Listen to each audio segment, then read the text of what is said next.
All right, I'm back. It's your main man, Mark Fuller, FreeWorldOrder.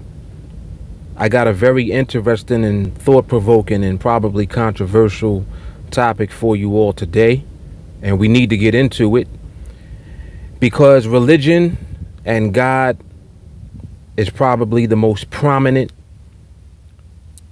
topic or subject matter that there is for human beings, aside from money talk.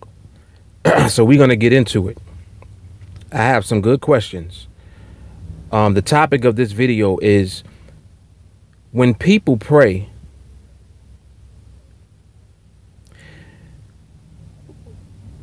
what are they praying for and why? And I may change the topic as we go into the actual subject matter and I talk about it a little bit. But really what I'm asking is, in every religion, there's worship of an individual or several individuals. And these individuals are more than likely people until you get into the perspective of the God idea. And that God is not something that people actually see, but it's something that, or someone that people worship. It's an entity that represents what people are worshiping. It's an entity that represents everything that takes place in our world, because God, according to the scriptures from every religious book that there is, God represents all power. God represents all knowledge. And God represents the entity that controls everything that takes place. God knows what's going to happen before it happens. And, you know, some say all the time, well, God is in control. Okay, let's examine that for a moment. Let's examine that. First and foremost, off the top, we know that there's more than one religion, okay? And many of the religions, and I'm really mainly talking about the three core religions that I'm aware of: Christianity, Islam, and Judaism. And Judaism, the book of Judaism is the Torah, which is also the Old Testament of the book of Christianity, the Bible. The Torah and the Old Testament are the same book. So the book of the Jews is also the first book of the Christians, right? And then you have the Quran, which is the book of Muslims. Now, in every one of these religions that I just mentioned, there's one God. And that one God is all-knowing, is all-powerful, controls all things, permits things to happen, etc. This is my question. If there's only one God, and some would argue, depending on what religion that they're following, well, our God is the only true God, and any other God that people worship is not the true God. It's something else. It's an anti-God or a demigod, whatever people say, whatever people want to call it. But the people of faith that believe in their religion and in the God of their religion always make the claim that their God is God, right? All right, we've established that. Now, my issue with religion becomes, well, if there's only one God and that one God controls everything and controls and created everything, then when miracles take place and things that are supernatural take place, that happens to people in every one of those religions, okay? There are miracles that have taken place in Christianity. There are miracles that have taken place in Islam. There are miracles that have taken place in Judaism. In the Old Testament, when you read that book, Moses parted the Red Sea. That was a miracle. Although my question would be, well, God is all powerful. Why did he need to part the sea in order to let them walk across? Why not just destroy their enemies? But that's just me. Who am I to question a book, right? But I have logical questions for people, and I know that people are probably going to chime in who are religious, and that's exactly what I want. I want to open up this dialogue on purpose. Because to me, it does not make sense. I know that it's not just me. It doesn't make sense if you have one God and the miracles that take place are from that one God, but miracles take place in every religion to the people that believe in whatever that religion is. So who receives the credit when a Muslim receives a miracle or a blessing? Who gets credit for that? Is it the God of Islam? Or is it the God of Christianity? Or the God of the Jews? Which God receives credit? If there's only one God, then which one is the right God? You see my logic? So again, we get into debates and back and forth, disagreement, division amongst humans. Again, it all leads back to dividing up human beings into groups, and those groups have belief in something, and whatever that belief in something will create radicalism by some of those people. Because today, in today's world, people would think that, well, you know, the Muslims are the radical ones. They're the ones that are doing suicide bombing and, you know, all type of terrorism, this, that, and the third. But if you look at the history of Christianity, there was something called the Holy Wars, and a whole lot of people were killed, and a whole lot of torture and all kind of stuff was done. That could be equated to terrorism that has been exhibited by followers of Islam as well. So there's really no, you can't say one is more peaceful than the other when there's radicalism in both as a result of people's belief in their God and the God of their religion. So you cannot say that. Just like the God of the Jews killed people when he was not pleased. If you read the book, Yahweh, I believe, he killed and he destroyed people when he was displeased. He even allowed the Israelites to be enslaved, according to the book, right, by the Egyptians, by Pharaoh at that time. So again, we can debate and go back and forth all day long, but my question is, what God is receiving the credit for blessings and what God is receiving the credit for misfortune? So when you pray to your God, you're praying for God to bless you. You're praying for something positive for you to receive from your God. So when something negative happens or you don't receive the blessing that you prayed for, then a reason has to be given as to why you didn't receive your blessing, such as, or you didn't pray hard enough. You didn't pray the right way. You're not living right. He didn't hear your prayer because it wasn't sincere enough. We can keep going. All types of excuses are given as to why a person didn't receive a blessing that they prayed for.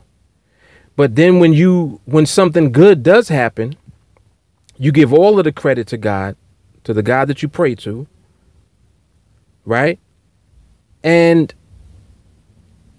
that's pretty much as far as it goes. It doesn't go beyond that. Well, I received this blessing because God gave me this blessing. He made this possible. So when you have misfortune, who's receiving the credit for that? Depending on the religion, it's the enemy, it's the devil, Satan, Lucifer, the God of this earth. All types of names are given to the adversary of God. Well, I thought God was all powerful. How can he have an adversary? How is that possible for him to have an adversary? And if he does have an adversary, would he not be able to destroy that adversary the same way that he said in the Bible, let there be light, and then there was light? He's all powerful. Then no one can challenge him. No thing can challenge him. There is no adversary or entity that can challenge him. Correct? These are the questions. Because the religions that people follow contradict themselves. I don't have to contradict any religion. If as a thinking person, when I ask logical questions that people can't answer who are in religion, it always becomes, oh, well, the reason is because you're an unbeliever. So these things are not revealed to you. Well, who specifically are they revealed to? The pastors, the ministers, the bishops, the people, the fathers. I like, who is it revealed to? Is there special people that only God speaks to? And then people will say things like, oh, well, I have a personal relationship with God. Really? Well, if that's the case, then you're pretty much connected to the source of all existence. So you should be able to pretty much do anything if you have a personal relationship with God. But it's so funny to me how people will say things like that, yet they've never seen God, never met God, but they have a relationship with God. I don't quite understand that. And again, I'm not doing this to challenge anyone. I'm doing this to provoke your thoughts so that you actually think about what it is that you're doing. Because religions, for the most part, they have something in common, all of them. They all have the God idea in them. There's an entity, there's a God, definitely, for all of them. They also all have something in common along the lines of when you pray or worship that God, that's when you receive blessings. And my question with that becomes, well, if that is the case, as a human being, why would you not pray for every human being to be blessed, to be delivered, to be saved? I don't understand why that would not be everyone's prayer if the God that you're serving is capable of saving or delivering or healing or blessing when you pray. It's like people pray for themselves and the people that are around them, and they pray for specific things. Logically, I would pray, if I'm praying for everybody to be blessed. Why would I pray for everybody? Why would I not pray for everyone to be blessed? Oh, well, God doesn't bless everyone. He only blesses those who believe in him. This brings us back to square one, because the faith of Christians and belief in the God of Christianity is just as powerful and passionate as the faith of the Muslim believing in Allah. They believe in Allah wholeheartedly. They have complete faith in Allah, the same way that the Christian has complete faith and belief in Jesus Christ. The same way that the Jews have their full belief and their faith in Yahweh. And then in Christianity, there are different like sets and denominations in the Christian religion. Like you have Catholicism. They pray to the mother of God, or Mary. Okay. But then you also will read where you're not supposed to pray to idols. But in Catholicism, there's statues and there's crucifixes with, a physical image of Jesus hanging from the cross that people pray to. It's like they also, depending on the denomination, will pray to saints. See, this is all, I'm just asking questions. I'm not challenging your belief or your faith in whatever it is that you're believing in. I'm asking questions as a human being, just as a regular person that has never been introduced to any religion. Let's assume I wasn't introduced to nothing. And I'm just asking questions just based on what people tell me. Just like if I talk to a Christian, they're going to talk to me about Jesus. If I talk to a Muslim, they're going to talk to me about Allah and his prophet Muhammad. Right? So as you speak to me about your religion, and I ask simple questions, and those questions go unanswered, or the answer becomes a question to me, it doesn't make sense, and it leaves us with a void. And that void is what keeps people lost and unable to navigate throughout this society that we're living in. People already are dealing with the society itself. The fact that you are a servant to money. I don't care what religion you're in. And this is another thing. Regardless of what religion you're actually in, everybody that goes to a church or a place of worship is still using money and still living in the system. So your religion doesn't give you an escape from the world. You're still living in the world. Oh, well, but we're in the world, but we're not of the world. Not of the world. Meaning what? If you're in the world and you're living in the world and you're operating under the direction of the system that the world is using, then you are of the world. You buy clothes, you buy food, you spend money every day. How are you not of the world? Oh, well, we don't do certain things. See, and then it goes into behavior, moral behavior, which has nothing to do with the belief in the faith. And this is why I question everything. This is exactly why I tell you all to question everything. Not to the point where you're challenging people. I'm not challenging. I'm actually inviting people to come and talk so that we can get clarification on what it is that we're actually doing as human beings.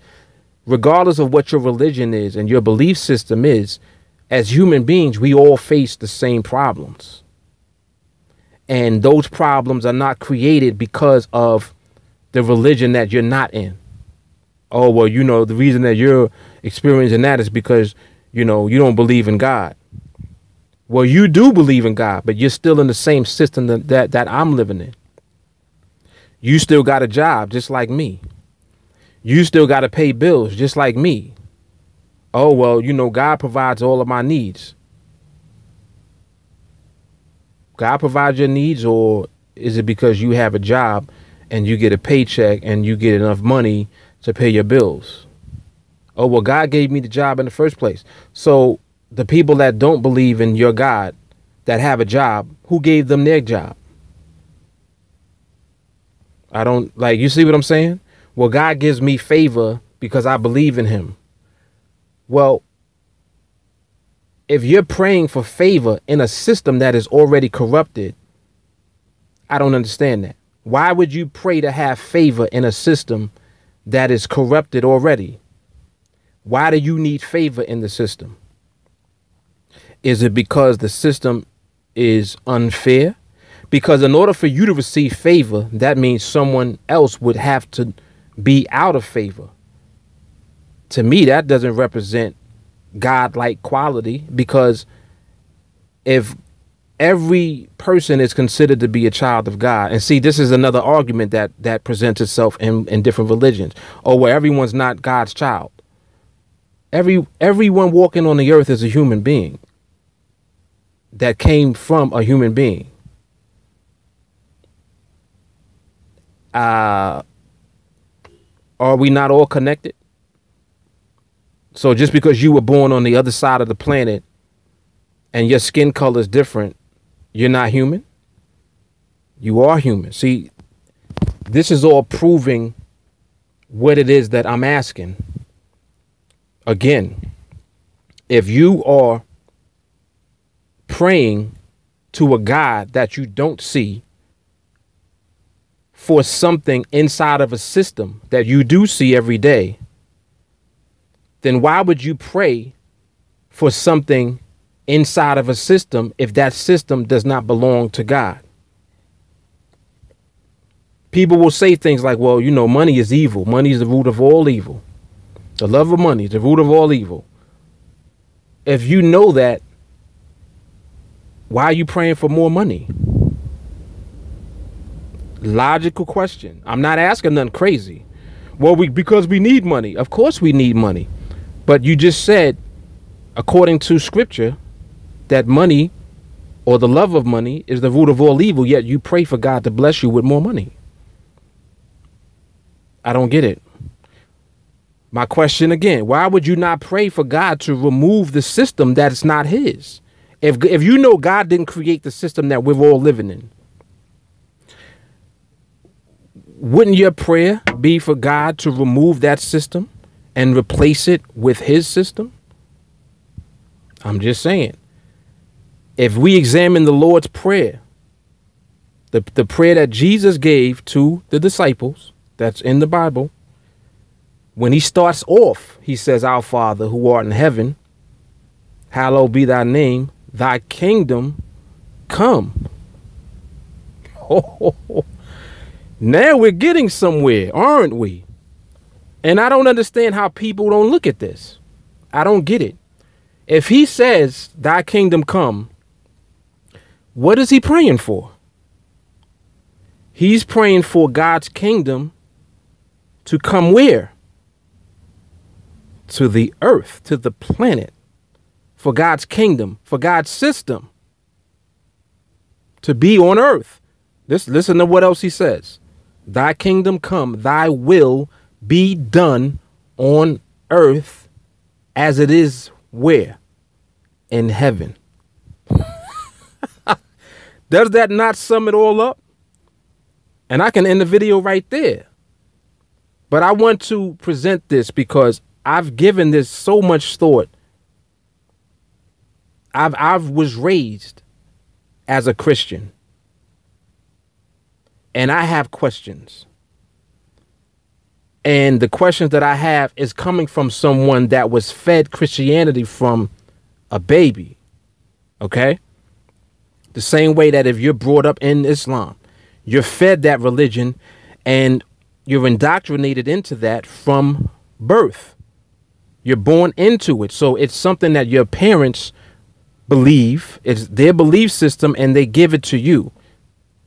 And as a result of that, you're likely to be a Muslim as you grow older, unless you question things. Same thing applies to any religion.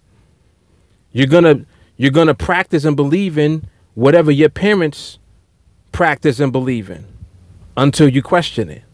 And I'm not saying to question things as if you're questioning God. You can't even question God. You don't see God. You never met God. No one ever has met God. No one ever has seen him, but people believe in him. You see the point that I'm making?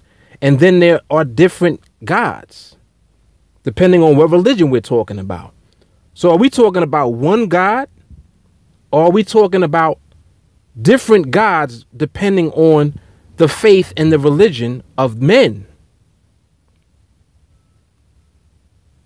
And then that leads into more questions. So we'll talk about it even more in future videos, but I'm going to end it right there. Thank you all for supporting the channel, the YouTube. Make sure that you support us financially. Get yourself a monthly contribution plan. We're looking to raise $1 billion to build the first resource-based city on the planet where we're not using money. We're not using the root of all evil.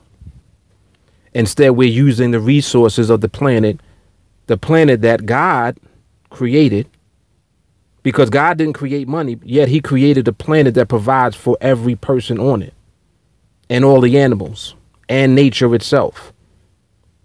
So the creation that God made has been here, but we're not following what God created. Instead, we're following something that man created, money. We'll talk about it. Anyway, Mark Fuller, Free World Order. Make sure that you subscribe, like us on Facebook, and definitely get yourself a monthly contribution plan. Support us. Help us get to our goal of $1 billion. $1 a month, painless, very easy to do. You are all spending money every day in this system. You're keeping the system going. We're looking to replace this system with something much better, because this system ain't shit and it don't work. I don't care whose system you want to call it. Oh, well, this is the devil's world. Oh, well, you know, this is the white man's world. I don't care whose world it is. It doesn't work for all people, and that is the problem. And if your belief system and your religion doesn't account for all people, just like Jesus, when he spoke about the sheep and the shepherd, he said, one lost sheep, he's going after them. One. So if people are lost, then that means that it's an all-inclusive thing. It's not excluding any person, because we're all human. We're all mankind. We're not different. Your belief system doesn't make you something different. You're still a human being, regardless of what God you believe in, what religion you believe in, and what faith you're from. Doesn't matter. You're still a human being. So we got to examine things from that perspective. And like I said, if whatever your religion and your belief system is not all inclusive to account for all people that came from the original, the God, everybody here came from God, whether they're good or evil people. And again, remember that behavior is created by conditions. So there are no good or bad people. People react to the conditions that they're living in. What's creating the conditions that we're all living in? It's the system that we're using. Think about that. I'll holler at y'all. Deuce.